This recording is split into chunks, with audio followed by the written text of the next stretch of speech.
tsaka itong pantred natin 3/4.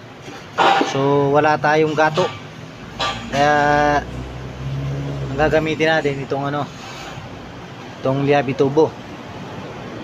So sa mga hindi pa nakaka-experience na mag-thread ng tubo gamit itong liabi tubo, bilang holder nya.